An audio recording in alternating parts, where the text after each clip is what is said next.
ಮಾನ್ಯ ಮುಖ್ಯಮಂತ್ರಿಗಳಿಗೆ ಮತ್ತು ನಮ್ಮ ಸುರೇಶ್ ಬೈರತಿ ಅವರಿಗೆ ಏನು ಅರ್ಬನ್ ಡೆವಲಪ್ಮೆಂಟ್ ಮಿನಿಸ್ಟರ್ ಅವ್ರಿಗೆ ವಿನಂತಿ ಮಾಡಿಕೊಂಡೆ, ಇಲ್ಲ ಈ ರೀತಿ ನೀರಿನ ಸಮಸ್ಯೆ ಆಗ್ತಾ ಇದೆ, ಜನಸಂಖ್ಯೆ ಆಧಾರದ ಮೇಲೆ ನಾವು ನೀರು ಸರಬರಾಜು ಮಾಡಬೇಕು, ಅದಕ್ಕೆ ನಾವು ತಕ್ಷಣ ಅನುದಾನ ಕೊಡ್ರಿ ಅಂದಾಗ ಈಗಾಗಲೇ ನಮ್ಮ ಇಲಾಖೆಯವರು ಕೂಡ ಒಂದು ಅಂದಾಜು ಪಟ್ಟಿಯನ್ನು ಸಲ್ಲಿಸಿದ್ದಾರೆ.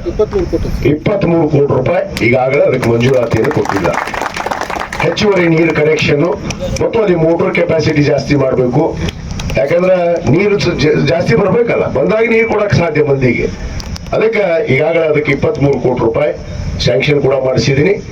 ಇಳಕಲ್ಲಿಗೆ ಶಾಶ್ವತವಾಗಿ 24 ತಾಸು ನಾವು ನೀರು ಕೊಟ್ಟೇ ಕೊಡ್ತೀವಿ ಅನ್ನೋ ಒಂದು ಭರವಸೆಯನ್ನು ನಾವು ಕೊಡ್ತೀವಿ. 24/7 ಇಡೀ ರಾಜ್ಯದಲ್ಲೇ ಮೊದಲನೇ ಯೋಜನೆ ಇಳಕಲ್, ಯಾವ ನಗರಕ್ಕೂ ಕೂಡ ಆಗಿದ್ದಿಲ್ಲ. ಇಡೀ ರಾಜ್ಯದಲ್ಲೇ 24 ತಾಸು ಎಲ್ಲರಾಗಿದ್ರು ಅದು ಇಳಕಲ್ ಒಂದೇ ಆಗಿತ್ತು. ನಮ್ಮ ಹಿಂದ 2013 ಈಗ ಬಹಳಷ್ಟು ನಗರಕ್ಕೆ ಆಗ್ಯಾವ. ಇವ್ರಿಗೆ ಅದಕ್ಕೆ ಬರಲ್ಲ, ನೀರು ಹೆಂಗ್ ಕೊಡ್ಬೇಕು, ಏನ್ ಮಾಡಿದ್ರು, ಯಾರು ತಂದ್ರು ಅನ್ನೋದು ಗೊತ್ತಿಲ್ಲ. ಈ ಮನುಷ್ಯ ಏನು ಮಾಡಿದವನೇ ಅಲ್ಲ, ಸುಮ್ಮನೆ ಅಭಿವೃದ್ಧಿ ಏನ್ ಮಾಡ್ತಾ ಇದಾರೆ, ಶೂನ್ಯ ಅಂತಾರ. ಇವತ್ತು ಇಳಕಲ್ಲಲ್ಲಿ ಎಷ್ಟು ಕೆಲಸ ನಡೆದಿಲ್ಲ? ನಗರೋತ್ಥಾನ 4ನೇ ಹಂತದ ಎಲ್ಲಾ ರಸ್ತೆಗಳು ನಡೆದಾವ್, ಚರಂಡಿಗಳು ನಡೆದಾವ್, ಕೆರೆ ನಿರ್ಮಾಣ ಆಗ್ತಾ ಇದೆ, ಬ್ರಿಡ್ಜ್ ನಿರ್ಮಾಣ ಆಗ್ತಾ ಇದೆ. ಏನೇನು ಅಭಿವೃದ್ಧಿ ಕೆಲಸಗಳು ಇವತ್ತು ನಡೀತಾ ಇದಾವೆ ಅನ್ನೋದನ್ನ ಒಂದ್ಸರಿ ಅಡ್ಡಾಡಿ ನೋಡಿದ್ರೆ ಗೊತ್ತಾಗತ್ತೆ. ಇವ್ರು ಊರಾಗೆ ಇರೋದಿಲ್ಲ, ಪುಣ್ಯಾತ್ಮ ಟೂರಿಂಗ್ ಥಿಯೇಟರ್ ಮಾಡ್ಕೊಂಡ್ಬಿಟ್ಟಾರೆ. ಇಳಕಲ್ ಮುದುಗಲ್ ಹಾಲಿ ವಸ್ತಿ, ಇಳಕಲ್ ಕ್ಯಾಂಪ್. ಇಳಕಲ್ ಮುಂಚೆ ಬರೋದು, ಒಂದ್ ತಾಸಿದ್ದು ಒಂದು ಪತ್ರಿಕಾಗೋಷ್ಠಿ ಮಾಡಿ ಒಂದ್ 4 ಬೈಕೊಂಡು ಮತ್ ಊರ್ ಬಿಟ್ಟಾಗ ಮತ್ತೆ ಒಂದ್ 3 ತಿಂಗಳು ಬರೋದಿಲ್ಲ. ಈ ಪುಣ್ಯಾತ್ಮ ಇವ್ರ ಮಗನ ಊರ್ ಹೋಗ್ತಾನೆ, ಇವ್ರು ಊರ್ ಹೋಗ್ತಾನೆ. ಇವ್ರು ಓಡಿಸ್ದಲ್ಲ ಮುದುಗಲ್ಲ, ಲೆಕ್ಕ ಅಲ್ಲ, ಈ ಲೆಕ್ಕ ಇರ್ತಾರ ಅವ್ರು. ಅದಕ್ಕೆ ಊರಾಗಿದ್ರೆ ಕಷ್ಟ ಗೊತ್ತಾಕೋ ಮಂದಿವು ಏನೈತಿ, ಊರಾಗ ಸಮಸ್ಯೆ ಐತಿ, ಜನರು ಏನ್ ಹೇಳ್ತಾರ, ಏನ್ ಕೇಳ್ತಾರ ಅನ್ನೋದು ಊರಾಗಿದ್ರೆ ನಿಮ್ ಮಂದಿ ಬಂದು ಹೇಳ್ತಾರ. ಮಂದಿ ಇರುವುದೇ ಇಲ್ಲ ಊರಾಗ ಪುಣ್ಯಾತ್ಮ. ಮತ್ತು ಟೂರಿಂಗ್ ಥಿಯೇಟರ್ 3 ತಿಂಗಳಿಗೊಮ್ಮೆ ಬರೋದು, ಒಂದು ಪ್ರೆಸ್ ಮೀಟ್ ಮಾಡೋದು, ಕರೆಯೋದು. ಇವರು ಮಾಧ್ಯಮದವ್ರು ಒಂದು 4 ಪ್ರಶ್ನೆ ಕೇಳ್ತಾರೆ. ಅವರು MLA ಅವ್ರು ಹೀಗಿದ್ರ ಅಂತ ಕೇಳ್ತಾರೆ. ಇವ್ರು MLA ಅವರು ಹೌದು ಅಂತ ಇವ್ರೇ ಕೆದಕ್ತಾರ. ಅವ್ರನ್ನ ಇವರೇ ಕೆದಕ್ತಾರ. ಒಂದಿಷ್ಟು ಮಂದಿ ಅವರು ಇಲ್ಲಿ ಮಾಧ್ಯಮದವರು ಆ MLA ಗೆ ಎತ್ತೆತ್ತಿ ಕೊಡ್ತಾರ, ಎತ್ತೆತ್ತಿ ಹೊಡ್ರಿ ಬಾಲ್ ಅಂತೇಳಿ.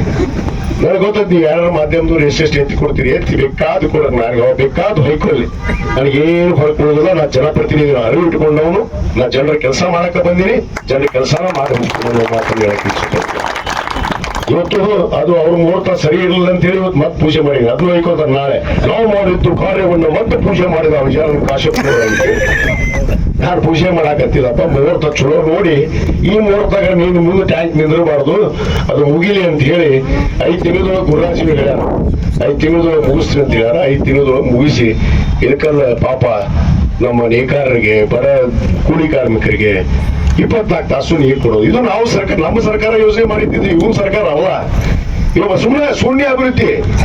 ಇವ್ 100 ಸಲ ಕಂಟಿ ಸರ್ಕಲ್ಗೆ ಹಾಕೋ, ಇದಕ್ಕೆ ತಾಕತ್ತಿದ್ರ ದಮ್ ಇದ್ರ ಬರ್ತೀನಿ ನಾನು, ಕಾಗದ ತಗೊಂಡು ಅಂತ ಹೇಳ್ತೀನಿ. ಇವತ್ತು ಹೇಳ್ತೀನಿ ನಾನು, ಏನ ತಗೊಂಡ್ಬರೋದಿಲ್ಲ ಅವರು. ಅವ್ರ ಕಡೆ ಇದ್ರು ದಾಖಲೆ, ಒಂದರ ದಾಖಲೆ ತೋರ್ಸನ್ನು ನಾನು ಕೊಡ್ತೀನಿ, ಸರ್ಕಾರದ ಆದೇಶ ಕೊಡ್ತೀನಿ ನಾನು.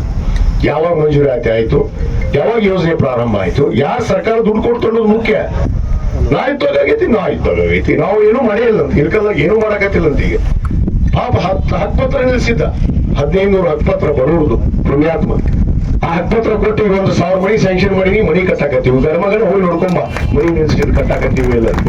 ಇದು ಅಭಿವೃದ್ಧಿ ಕೆಲಸ ಅಂತಾರ, ಇದು ಬಡವರಿ ಕೆಲಸ ಅಂತಾರ, ಇದು ಜನಪ್ರತಿನಿಧಿ ಕರ್ತವ್ಯ ಅಂತಾರ. ಸುಮ್ಮನೆ ಬಾಯಿ ಬೊಗಳಿದ ಅಸ ಮಾತಾಡುವುದಲ್ಲ. ಅವ್ನು 4 ಮಂದಿ ಅವ್ನು ಸತ್ ಹೆಣ ಕುಣಿಸಿಕೊಂಡಿರ್ತಾನ ಮಕ್ಕಳ. ಅವ್ ಎಂದು ಸಾಯ್ತು ಗೊತ್ತಿಲ್ಲ, ಇವತ್ತು ಸಾಯ್ತು, ಅವ್ನು ನಾಳೆ ಸಾಯ್ತು. ಅವ್ನು 4 ಹೆಣ ಕೂತಿರ್ತಾವ, ಹೆಣದ ಜೊತೆ ಇವ್ ಮಾತಾಡ್ತಾರ. ಇವ ಮಾತಾಡ ಹೆಣದ ಜೊತೆ ಮಾತಾಡಿ ಇವ್ ಮಾತಾಡ ಓಡೋಕ 3 ತಿಂಗಳ. ಇದು ಆಗೈತಿ ಇಳಕಲ್ ಪರಿಸ್ಥಿತಿ. ಅದಕ್ಕೆ ನಾನು ಇಳಕಲ್ ಜನತೆಗೆ ನಾನು ವಚನ ಕೊಟ್ಟಿದ್ದೀನಿ, ಇಳಕಲ್ ನಗರವನ್ನು ಒಂದು ಸುಂದರ ನಗರ. ಈ ಸಾರಿ ನಾನು ಇನ್ನೂ 3 ವರ್ಷ ಅವಧಿ ಐತಿ, ನಾ ಮಾಡಿ ತೋರಿಸ್ತಿಲ್ಲ ಅಂದ್ರೆ ಆಮೇಲೆ ಹೇಳಾಕತ್ತಿರ್ತಾರೆ. ಸುಮ್ಮನೆ ಬಾಯಿ ಬೊಗಳೋದಲ್ಲ, ಬೊಗಳದಂಗೆ ನಡಿಬೇಕು. ಅದು ನಾವು ಬಸವನ ನಾಡಿನಲ್ಲಿ ಜನಿಸ್ತಂತವ್ರು. ಅದಕ್ಕೆ ಇನ್ನು ಹೆಚ್ಚಿಗೆ ಸಮಯ ತೆಗೆದುಕೊಳ್ಳೋದಿಲ್ಲ. ಈ ಕಾಮಗಾರಿ 5 ತಿಂಗಳಲ್ಲಿ ಮುಗಿತೈತಿ. ಟ್ಯಾಂಕ್ ಕಟ್ಟಕ್ಕೆ ಈಗಾಗಲೇ ನಾವು ಇಲಾಖೆಯವರಿಗೆ ಮನವಿ ಮಾಡಿಕೊಂಡು ಪರವಾನಗಿ ಕೊಡಿಸಿದ್ವಿ. ಇನ್ನು ಆ ಟ್ಯಾಂಕ್ ಆಗತ್ತೆ. ಮತ್ತು ನೀರಿನ ಕೆಲಸ ಏನಿವತ್ತು ನೀರು ಸರಬರಾಜು ಸರಿಯಾಗಿ ಆಗ್ತಾ ಇಲ್ಲ. ಬ್ಯಾಸಿಗೆ ಗೊತ್ತೈತಿ ನಿಮಗೆ, ಪರಿಸ್ಥಿತಿನ ಅರ್ಥ ಮಾಡ್ಕೊಂಡು ಮಾತಾಡ್ಬೇಕು. ನಾವೇನು ಜನಪ್ರತಿನಿಧಿಗಳ ಉದ್ದೇಶಪೂರ್ವಕವಾಗಿ ನೀರು ಬಿಡಬಾರ್ದು ಅಂತ ಹೇಳ್ತೀವಿ ಇಲಾಖೆ ಅಧಿಕಾರಿಗಳಿಗೆ. ಜನರಿಗೆ ನೀರು ಬಿಡಬಾರ್ದು ಅಂತ ಏನಾರು ಹೇಳ್ತೀವಿ? ನೀರು ಬಿಡಬಾರ್ದು ಅಂತ ಹೇಳಕ್ಕಾಯ್ತೇನಮ್ಮ? ಹೇಳಕ್ಕಾಗತ್ತಾ? ನೀರಿಲ್ಲ, ನೀರು ಬಿಡಿಸಿಲ್ಲ ಅಂತ ಉದ್ದೇಶಪೂರ್ವಕವಾಗಿ ನಮಗೆ ಪಾಪ ನಮ್ಮ ಇಲಾಖೆಯವರು, ನಗರಸಭೆಯವರು, ಎಲ್ಲರೂ ನಮ್ಮ ಅಧ್ಯಕ್ಷರು ಎಲ್ಲರೂ ಅಲ್ಲಿ ಡ್ಯಾಮಿಗೆ ಹೋಗಿ, ಆಲ್ಮಟ್ಟಿ ಡ್ಯಾಮಿಗೆ ಹೋಗಿ ನೀರು ಬಿಡಿಸುವಂತ ಕೆಲಸ ಮಾಡ್ಯಾರ.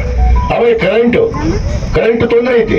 ಆ ಕರೆಂಟ್ ಅನ್ನು ಒಂದೇ ಲೈನ್ ಮಾಡ್ಸಕತ್ತೀವಿ. ಆಲ್ಮಟ್ಟಿ ಅಂತ ಇಳಕಲ್ಲು ಕುಷ್ಟಗಿವರೆಗೂ ಒಂದೇ ಲೈನ್ ಮಾಡಿಸಿ 1 ತಾಸು ಕೂಡ ಕರೆಂಟ್ ತೊಂದರೆ ಆಗ್ಬಾರ್ದಂಗ ಆ ವ್ಯವಸ್ಥೆಯನ್ನು ಕೂಡ ಮಾಡ್ತಿದ್ವಿ. ಇದು ಜನಪ್ರತಿನಿಧಿ ಕರ್ತವ್ಯ. ಇದನ್ನ ಅರ್ಥ ಮಾಡ್ಕೊಂಡು ಅದನ್ನ ತಿಳಿದು ಮಾಡಬೇಕು ಕೆಲಸ. ಬರೇ ಮಾಧ್ಯಮ ಸಿಕ್ಕ ತಕ್ಷಣ ಒದರಿ ಹೋಗ್ಬಿಡುದಲ್ಲ. ಅದಕ್ಕೆ ಈ ಕಾಮಗಾರಿ ಯಶಸ್ವಿ ಆಗತ್ತೆ. ಮತ್ತು 23 ಕೋಟಿ ರೂಪಾಯಿ ಈಗಾಗಲೇ ಏನು ನಾವು ಸ್ಯಾಂಕ್ಷನ್ ಮಾಡಿಸಿದ್ವಿ, ಅದನ್ನು ಶೀಘ್ರದಲ್ಲೇ ಟೆಂಡರ್ ಕರೆದು ಆ ಕೆಲಸವನ್ನು ಕೂಡ ಶೀಘ್ರದಲ್ಲೇ ಪ್ರಾರಂಭ ಮಾಡ್ತೀವಿ ಅನ್ನೋ ಮಾತನ್ನು ಹೇಳಿ, ನಮ್ಮ ಗುತ್ತಿಗೆದಾರರು BS ಪಾಟೀಲ್ ಅವರು ಪಾಪ ತಗೊಂಡು 1-2 ವರ್ಷ ಸುಮ್ಮನೆ ಕುಂತ್ಕೊಂಡ್ರು. ಇನ್ನು ಮುಂದೆ ನೀವು ಕೆಲಸ ಮಾಡಿ ಬೇಗನೆ ಗುಣಮಟ್ಟದ ಕಾಮಗಾರಿ ಆಗ್ಬೇಕು ಅಂತ ಹೇಳಿ ನಮ್ಮ ಇಲಾಖೆಯವರಿಗೆ, ಗುತ್ತಿಗೆದಾರರಿಗೆ ಹೇಳಿ ನನ್ನ 2 ಮಾತನ್ನು ಮುಗಿಸ್ತೇನೆ. ಜೈ ಹಿಂದ್. ಇದು ಹುನಗುಂದ ಹೇಳೋದು 43 ಕೋಟಿ ರೂಪಾಯಿ, ಇಲ್ಲಿ 23 ಕೋಟಿ, ಹುನಗುಂದಕ್ಕೆ UGDಗೆ 43 ಕೋಟಿ. ಅದು ಪಾಪ ಮನಿ ಕನೆಕ್ಷನ್ ಮಾಡಿಸಿದ್ದೆ ನಾ ಇದ್ದಾಗ, ಹಿಂದೆ UGD ಮಾಡಿಸಿದ್ದೆ, ಹೌಸ್ ಕನೆಕ್ಷನ್ ಮಾಡಿಸಿದ್ದೇನೆ UGD. ಈ ಪುಣ್ಯಾತ್ಮ 20 ತಾಸು ಕುಡಿ ನೀರಿನ ಹುಣಗುಂದಕ್ಕೂ ಮಾಡೀನಿ. ಅಮೃತ್ 2ರಲ್ಲಿ 24/7 ಹುಣಗುಂದಕ್ಕೂ ಕೂಡ ನಾನು ಬಂದ ಮೇಲೆ ಸುಮಾರು 42 ಕೋಟಿ ರೂಪಾಯಿ ಯೋಜನೆ ತಂದು ಅದನ್ನು ಚಲೋ ಮಾಡಿಸೀನಿ. ಈಗ 43 ಕೋಟಿ ರೂಪಾಯಿ UGDಗೆ ಅದು ಕೂಡ ಸ್ಯಾಂಕ್ಷನ್ ಆಗಿದೆ. ಇವೆಲ್ಲ ಅಭಿವೃದ್ಧಿ ಕೆಲಸ ತಾಲೂಕಿನಲ್ಲಿ ನಡೀತಾ ಇದೆ ಅನ್ನೋ ಮಾತನ್ನು ಹೇಳಿ ಮತ್ತೊಮ್ಮೆ ಎಲ್ಲರಿಗೂ ಅನಿಸಿ ನನ್ನ 2 ಮಾತು ಮುಗಿಸ್ತೇನೆ. ಜೈ ಹಿಂದ್, ಜೈ ಕನ್ನಡ.